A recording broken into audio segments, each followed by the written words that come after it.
on the 15th of September 2024, I will be filming my brand new stand-up comedy special, Sweet and Sore. I'll be filming it at the Backyard in Bethnal Green, and I would love it if you would come.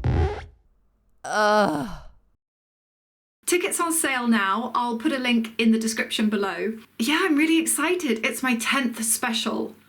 I will be doing shows around the country. Some of them I'm doing with one of my best friends, Sarah. She does a tarot comedy show, and we're kind of doing them together in a night we're calling Funnies, Fudge and Fortunes. So if you can make one of those, that would be amazing. I do think that when you have an event where people from YouTube come, like, we should really wear like headbands with our names on top. Because I only really know people by their usernames. Plus, I'm making fudge. If you follow me on my other social media, you'll see that I'm kind of a bit of a fudgeaholic, and I've been fudgeteering for a while now. People ask if I pack it, but I don't know if, like, in the context of them asking, do you pack your fudge, they mean, do I peg my husband? That's something I just associate with laundry. Oh, that was a bit of a wet wash. I will be loading the show up in its entirety on YouTube, and I think around November time. Now back to your regular program. Hello, my name is Diane Spencer. I am a stand-up comedian and actor, and occasionally I make these little videos on YouTube. I previously made a video about how I deal with hecklers in my own way, and I asked you to write comments underneath, and you did not disappoint. Some of those comments were really interesting, and I want to talk about those comments and reply to them. I've never done this on my channel before. I am assuming also that anybody who wrote a comment under the video is happy for me to read it out, because YouTube is a public platform, and why would you put anything on a public platform you weren't happy for people to see, right? Olivari on line 1. Jesus, that's complicated. Trying to perform your material and managing a crowd at the same time. This is something I've discussed with other comedians about how when you're having to do those two things, your brain divides in half.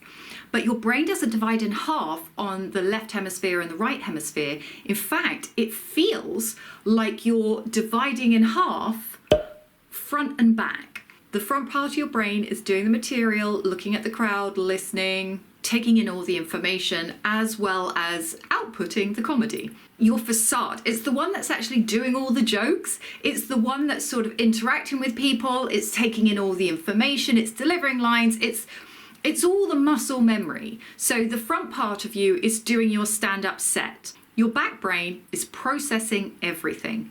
Your back brain is assessing how the gig is going and what the next steps are. I think it's like anything. The first time you do it, you're so nervous and you're so focused on your motor skills that you have tunnel vision. You can't really tell anything else is happening outside of this tiny piece of activity you're doing.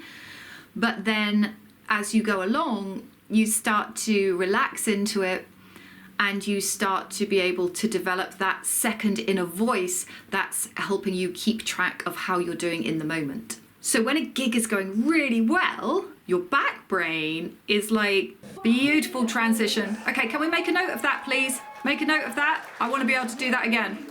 All right, lovely. Oh my gosh, I love this group in the back left. If your gig is going okay, then your back brain has to work really hard, because you're trying to get more people on board than actually clearly like your material. Because your front brain is still like doing all the stable material that you know, because you're trying to bring out all your bankers because you want to get everybody on side, but your back brain knows that something is wrong and it's having to take evasive action. Okay, they are not enjoying anything remotely rude, so we're going to need to dump half the material. Right, get the book out. Keep going with the mum jokes. I think we've got the people in the back left. The back left are good. Focus on them. Maybe we can spread the laughter out. This woman is not enjoying it, but she wasn't enjoying the act before us. We're just gonna have to leave her, okay?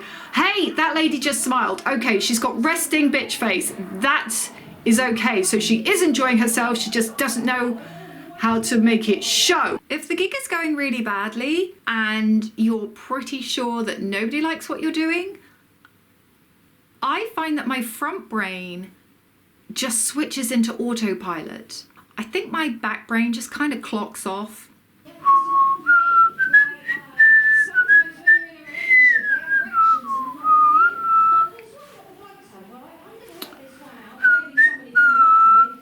Comedy is like music, except the difference is if somebody doesn't like music, they tend not to get angry and scream at the musician. I had a gig recently in a sports club, and there was a lady sat at the back who laughed silently the whole way through. And at the end, she came up to me, and I was drenched in sweat because I really felt like the gig had gone horribly. And she just told me for 5 minutes how hilarious I was and how she couldn't stop laughing. And at no point did a single sound emanate from her mouth.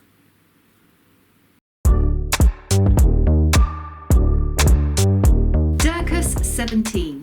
I won't heckle because I've seen it ruin too many shows, and I have been an absolute deer in the headlights if the comedian started a conversation with me. Although, to be fair, that tends to happen without comedians and stages too. So there are several reasons why a comedian might talk to you for a start, and none of them are anything to worry about. Number one, you might be sat in the front row, or you might be sat the second row, somewhere where the comedian can sort of see you and chat to you and interact with you. They might be the host, and they might want to bring the crowd into the gig, if that makes sense. If you're talking to somebody in the front row, it makes it very real. It makes it now and of the moment. If you arrive late, if you're doing something which is clearly not part of the comedy show that's drawing attention, perhaps you've already been highlighted by somebody else, you have an interesting job or something that the new comedian can jump off of into their material. If you're dressed in some kind of crazy costume, if you're dressed and you just look really nice, they might want to talk to you. Now, one of my jobs is to just assess if anybody's celebrating anything.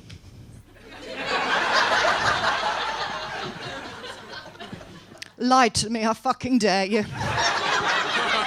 Plus, sometimes people are celebrating things and they want to shout out. If it's a hen do, they'll be like, call her a princess. She looks so pretty. She's going to get married. They're going to live together forever. It's going to be amazing. They're so in love. If it's a man and they're on a stag do or a bachelor party, they'll just call him a cunt.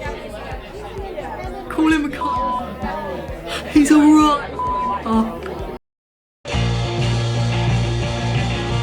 How to deal when a comedian talks to you. Number one, relax.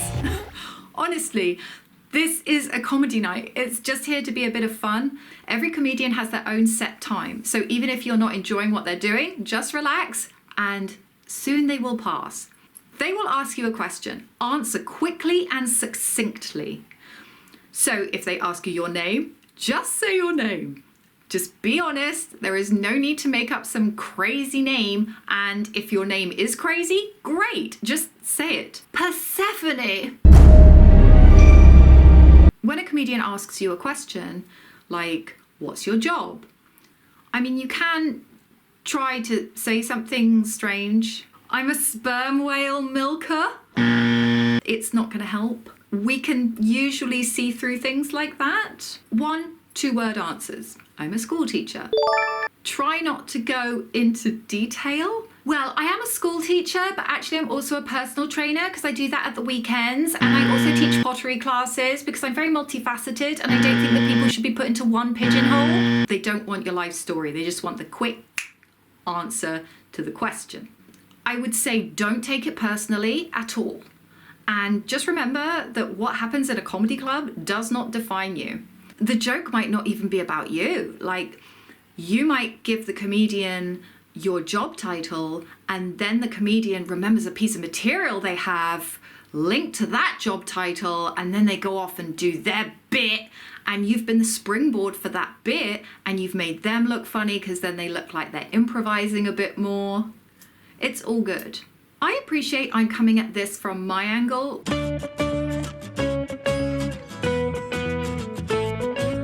Now, I appreciate that there are some comedians out there who come out and they just want to absolutely shred people to bits and take the piss. I get that.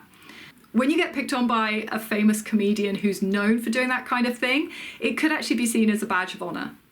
If a comedian talks to you and they say something that you don't find funny, like maybe you do find it insulting, then your part of the conversation is very easy. Your part of this is to not laugh and then just wait for that comic to leave. There's no need to really interact. And if they say, oh, you ain't got anything to say, you can just say, no, I'm fine, thank you. Sometimes being polite and just waiting is the most devastating thing you can do. And then another comedian will come on and hopefully they'll really make you laugh. The last comment I want to address really needs to be split into two pieces. This is the latter half of the comment. Alex de Valois. I love getting front row centre to this day. I will try to give as good as I get if a comic is doing crowd work and wants to poke fun. I'd like your take on that. What latitude does an audience member have who received unprovoked teasing from a comic? Just in answering that question by itself, all the latitude you want.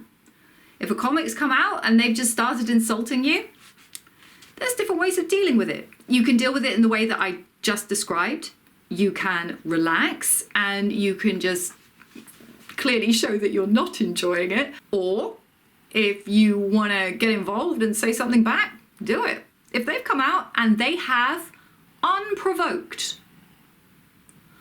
attacked you, do what you like. You have latitude.